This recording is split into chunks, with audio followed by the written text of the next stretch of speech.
Hello everybody, this is gonna be a replay commentary of a Dota 2 game I had with Terrorblade, which...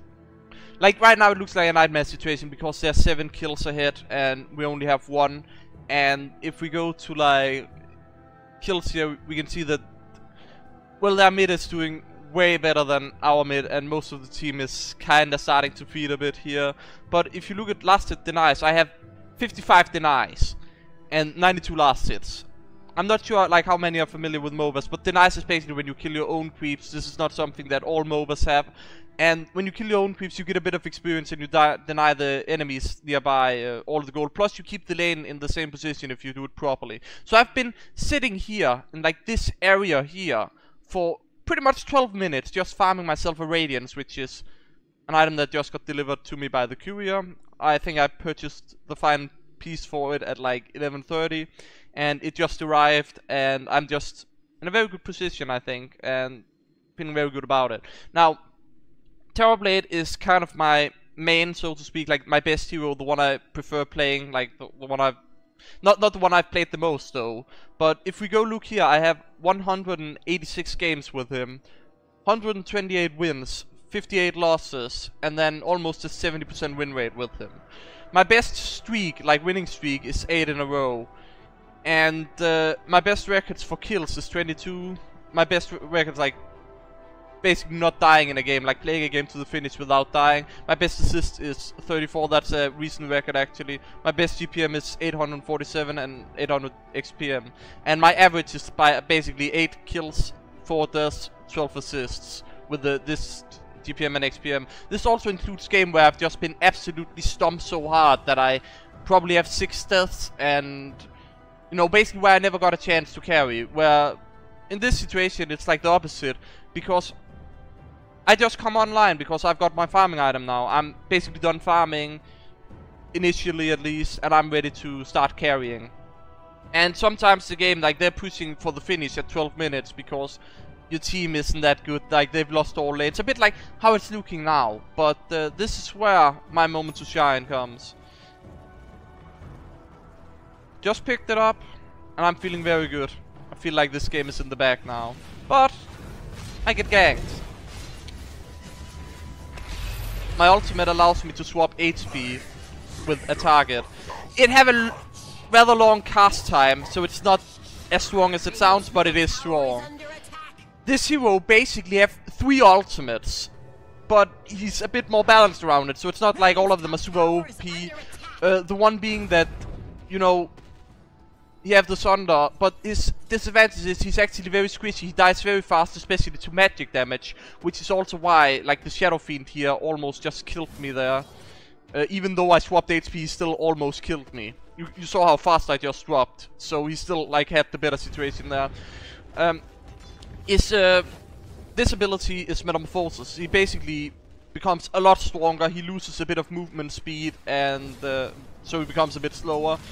But he just overall becomes stronger. And then you have a Conjure Image, which isn't like an ultimate at all, but it basically makes an illusion. And this is where I use the illusions and radiance to farm with. And then you have Reflection, which makes illusions of all enemies in this area around him, that attacks them for a percentage of their base damage, not their actual damage. Which means, like, base damage is, you can see I have 89 plus 64. So, if this were maxed out, and I used it on myself, not only would I get the Radiance effect, because this is an aura kind of thing, I would also, like, damage myself with the 89, not 150 or whatever damage is here, you know. That's how illusion works. And, it lasts for quite a while. You also have some talents. The most strong one is, like, it's rare that you get to 25 in games, but then you have 5-second cooldown on this, which is as OP as it sounds. Yes, it is. But, you know, at that point, people have ways to deal with it, so it's not actually that OP. And there are a lot of heroes that have way better talents.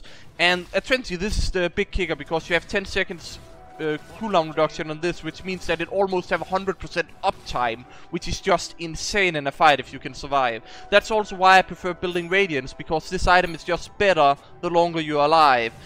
And, you know, you can use it to farm with illusions early, so I just think it's a very good item to pick up. Maybe not at the first item. The only reason why I got this as my absolute first item this game was because I had such a good lane and everything were just free for me.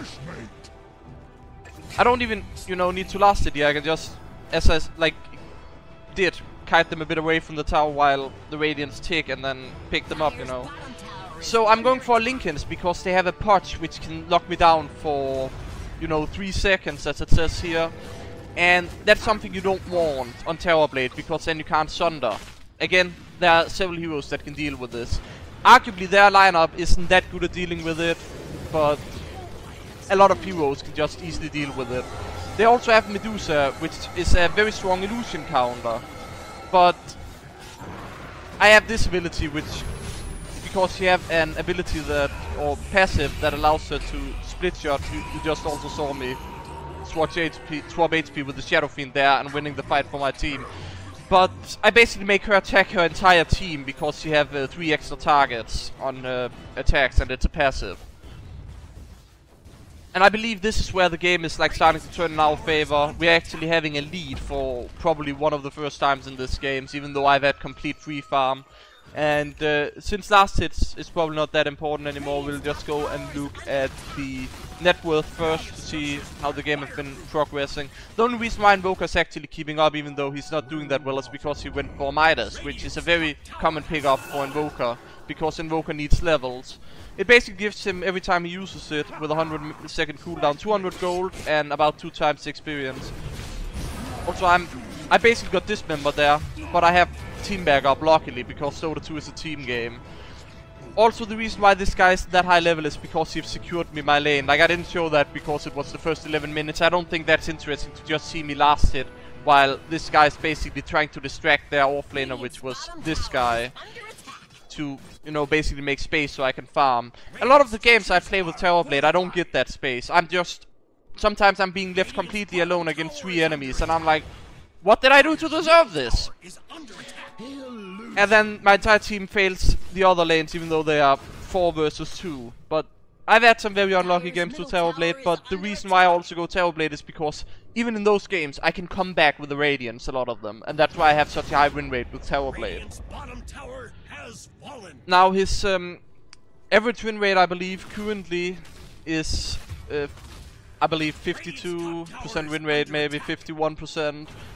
As a overall, so you can see, even though he have these abilities that seems a bit overpowered, even this, which is similar to another hero's ultimate, actually. This is why he have 3 ultimates, as I stated earlier.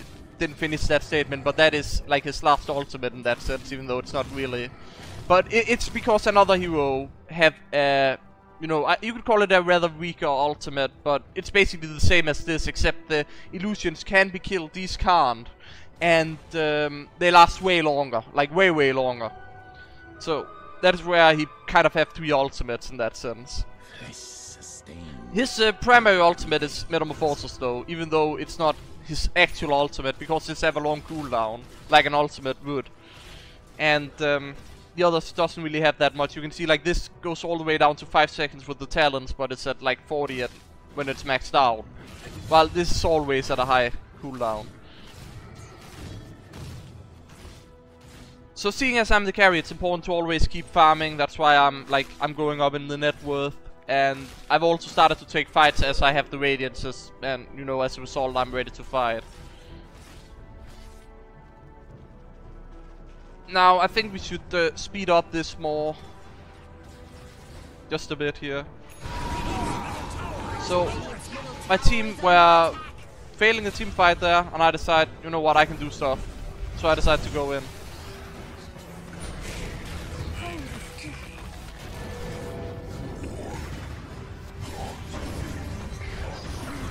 If I remember correct, we don't actually get any of these. They manage to get away.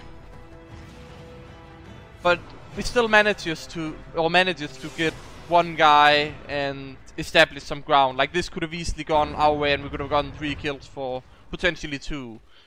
But sadly that's not the case here.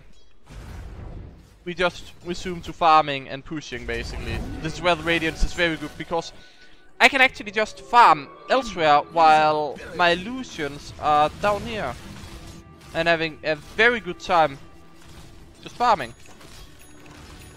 Look, they're getting almost all the last hits for me in lane even though I'm not there. Mainly because of the Radiance. And I'm just running around trying to see what I can do, making sure that I, you know, catch up with their mid lane. Because this is their mid lane. He apparently had a very good time mid. And it's way more impactful than our 0 to now 1, 2, 3 mid lane. But like, this is basically my challenge this game, because he has been doing pretty much the same as me in terms of, you know, impact the Shadowfiend here. Actually a bit more. And I just have to make sure that we win this game. Seeing as I have free farm, I have my items, I'm on my best hero, I feel very confident in it. Oh yeah, he got karma because he tried to steal my farm, so he got hooked. I'm not sure if you guys saw that, but you can like go a bit back and watch that while I explained all the things. But he's basically saying that in chat here. But I feel like we have a good grasp of the game, even though you can look at it looks pretty equal with kills, but we have just way more gold because I've been free farming. And seeing as we are catching up with kills, we're kind of getting a lot of the gold back that they had a lead with to our team. On top of me being ahead because I've had free farm and got the Radiance early. Here we are in for another little skirmish. But you can see like her illusion just attacks her team. That's why I also got the Poch, I believe. And this is where like we're starting to, like now we've caught up with kills and the team fight is in a position where we're feeling very confident. I just needed something to drink, so we're gonna resume here, and in the actual video you aren't gonna really notice anything. So, we're just ready to push high ground. We're planning to finish the game right now, because we just want a good team fight and we think we can do it. So here this guy comes in handy with his ultimate, which summons 10 serpent wards, which are actually very good at taking down buildings. But they are fighting it all, and I got hooked. And I mean, I blocked the dismember, but I got destroyed by their Shadowfiend, as you can see here. Like, he actually manages to kill me before I get off my ultimate. And just to go a bit back here so we can see exactly in slow motion what happened. Let's go real low down here. Let's see. Get hooked there. I'm walking very predictably by mistake. And he's ready to, like, damage me, as you can see. I take a lot. And here you can see I'm almost casted it. If you saw like the circle, if it finishes, it means I get it off because of the cast animation. But I took so much damage there, and this guy just manages to like blow me up with his like. If you look at it, it also stacks up with damage. So I just took so much damage so fast, and this is where I'm saying like this ability isn't actually as strong as it seems. As you can see here, it didn't save me in this kind of situation, even though there were many people to target, just because I took so much damage so fast. And this is where my team is, like, this is where we basically lose our chance to take their barracks right now. We have to back. And they're just making a little comeback here. Now we go a bit more ahead here, I think. And they also picked off our mid laner, which, you know, he's not doing that good, but he's an invoker, and invoker's that kind of character that just needs to keep going, get levels, get gold, and he's gonna be fine even though he's not having that much of an impact yet. Just defending here, even though they are getting a kill, even though... and this is where the stuff goes good. Because now we're like, oh, they overextended and they got that kill, but we're gonna kill them now. So if they had backed a bit earlier there, they would have had the advantage, but now we're taking back the advantage. And our goal lead before it were like, I think was it 9k ahead? And now we've just won a very big fight, but we're still not like that far ahead again. This guy actually managed to deny himself. So our all net worth drop is like 3k gold lead, even though we just won a huge fight back there. Now Invoker's back and we're deciding to go barracks again. We're gonna give it another try here. Radiant's middle tower is under attack.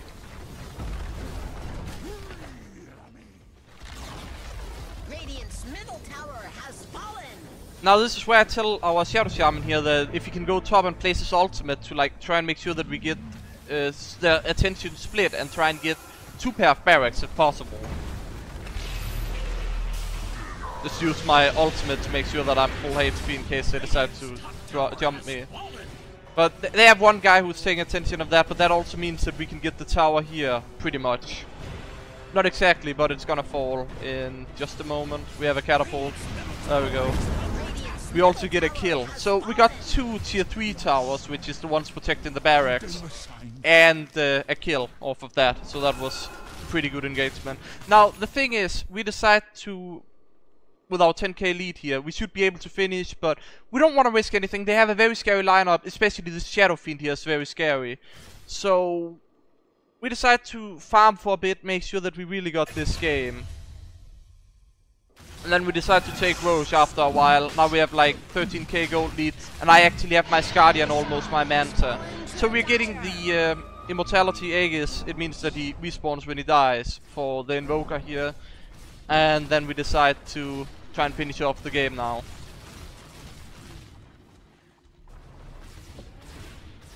Try and make like a final push to make sure that we're finishing it with our 15k gold lead. We are playing very careful though, because they have the punch. Last time he hooked me, you know, killed me, basically made it so that the game almost went back in their favor. They're leading in kills as well. That is something you need to keep in mind here.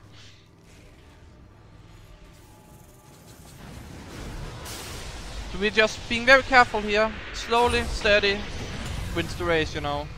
Gotta be careful about it. There's no reason to throw a perfectly good game. This is also why I'm very strong with Radiant's Terrorblade, because I'm very good at taking it slow. And this is where like this guy is taking initiative and doing the same thing as before, but this time it actually works because there's no tower. So we get 2 melee barracks. You want the melee first because they regenerate HP. The range doesn't. So also you get the most upgrades for your creeps with these. So it's just the overall best option to do. We also took down their carry here. That broke their spirit. They just finished fast. This is where we basically won. We also like taking all the barracks, literally. And this stage, like, even though the Shadow Fiend, you can look how strong he is, our mid lane have started to catch up now that, you know, we're actually finishing off the game. Not sure why the talents randomly pop up there, that must be a replay bug. But this is just where we are finishing the game. For anybody who knows how the Dota, like, rank system works, or medal-wise, then you can recognize what this is. Like, there are 2 divine players on our team, but they didn't actually... Like, this guy, I think he played well. Like, he made sure that I got my farm. He believed in me. I think that was the right choice, but I don't think the Invoker was that good. He was just playing Invoker, and that's what Invoker does if the game goes, you know, long enough and he gets the chance, even though he wasn't doing too well compared to their mid lane, which is a lower rank, and, you know, almost won them the game. I'm not even kidding. This Shadow Fiend almost won them the game. Now for stats of the game here, you can see like the score, end score here, my end net worth, damage done, XPM, all of that stuff, and then who killed who here.